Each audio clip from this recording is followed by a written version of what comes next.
Bienvenidos a Matemática Virtual. Hoy aprenderemos el producto cartesiano. Introducción. Para definir el producto cartesiano de A por B podemos establecer que A y B son cualquier conjunto numérico, es decir, números naturales de conjunto de números enteros, dígitos, por ejemplo, reales, en todos los conjuntos numéricos que nosotros podamos imaginarnos o que hasta el momento nosotros hayamos aprendido.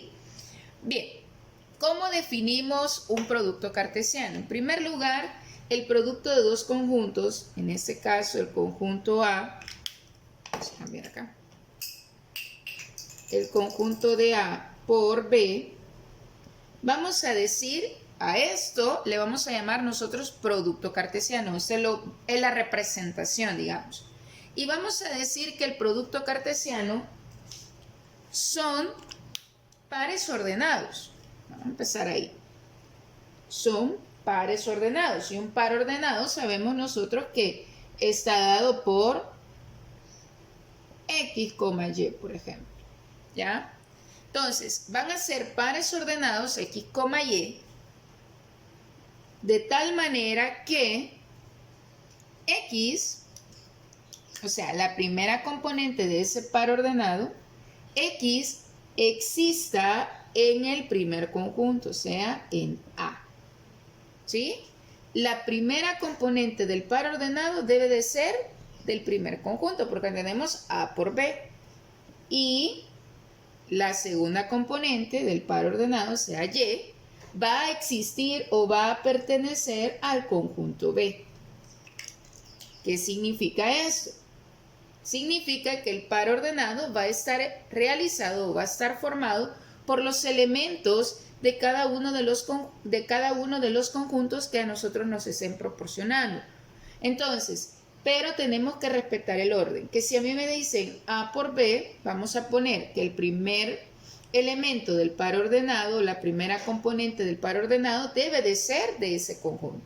Y posteriormente el segundo elemento del par ordenado debe de ser perteneciente al segundo conjunto. Debemos respetar siempre ese orden. Y de esta manera se define lo que es un producto cartesiano.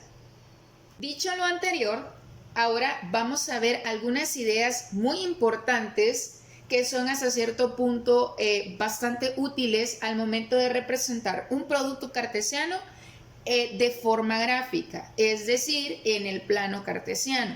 Como nosotros sabemos, en un producto cartesiano podemos utilizar conjuntos numéricos. ¿Y cuáles son los conjuntos numéricos que nos pueden salir, digamos, en un producto cartesiano? El conjunto de los números dígitos, el conjunto de los números naturales, el conjunto de los números enteros y por ende el conjunto también de los números reales. Estos cuatro conjuntos son bastante visibles en un producto cartesiano, pero es importante tener en cuenta la siguiente información. ¿Qué pasa cuando a mí me dan el producto de dígitos por naturales, naturales por entero, enteros por dígito, dígito por dígito, natural por natural o entero por entero? En pocas palabras, utilizando estos tres conjuntos, no utilizando el real, ¿qué tipo de gráfico puedo obtener en mi plano cartesiano? Bueno, podemos obtener un gráfico cuya representación van a ser puntos. O sea, vamos a ubicar puntos en nuestro plano cartesiano cuando nosotros utilicemos estos tres conjuntos numéricos sin utilizar el conjunto de los números reales. Repito, no utilizando el conjunto de los números reales, nuestra representación gráfica van a ser puntos, ¿ya? Y eso es bastante importante al momento de hacer nuestro plano cartesiano. Veamos otra idea. ¿Qué pasa cuando ahora nosotros hacemos uso o en nuestro producto cartesiano nos aparece el conjunto de los números reales? ¿Qué tipo de gráfico nosotros podemos obtener al momento de representarlo en el plano cartesiano? Nosotros vamos a tener líneas.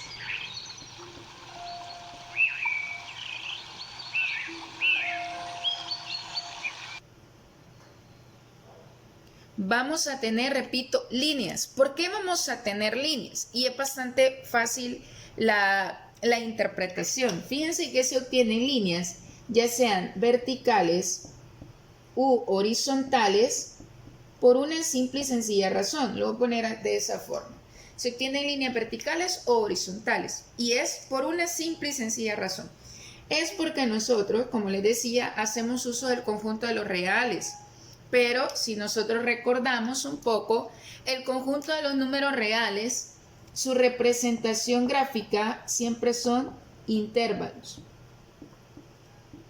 Por esa razón es que nosotros obtenemos líneas, porque el conjunto de los números reales es un intervalo, es decir, es un lapso de números que nosotros no podemos definir uno a uno. Entonces, por esa razón, esos puntos deben de unirse, porque al final forman puntos, esos puntos se deben de unir formando líneas, ya sea horizontales o verticales, porque nosotros vamos a tener intervalos representados en nuestro plano cartesiano. Veamos una última idea. ¿Qué pasa cuando en nuestro producto cartesiano los conjuntos numéricos que utilizamos son reales por reales? ¿Qué tipo de gráfico me va a proporcionar? Bueno, ese es un tipo de gráfico, o ese tipo de gráfico va a ser un área, ya sea horizontal, vertical, llámese un cuadrado, un rectángulo, ¿verdad? Entonces van a ser áreas las que nosotros vamos a representar. ¿Por qué razón? Porque, como les decía en la idea anterior, ¿verdad? El conjunto de los números reales son intervalos numéricos. Entonces no podemos especificar uno a uno cada par ordenado. Entonces lo que se hace es utilizar líneas que al final van a formar una figura cuadrada o rectangular, y nosotros vamos a tener que sombrear esa figura para poder establecer esa área.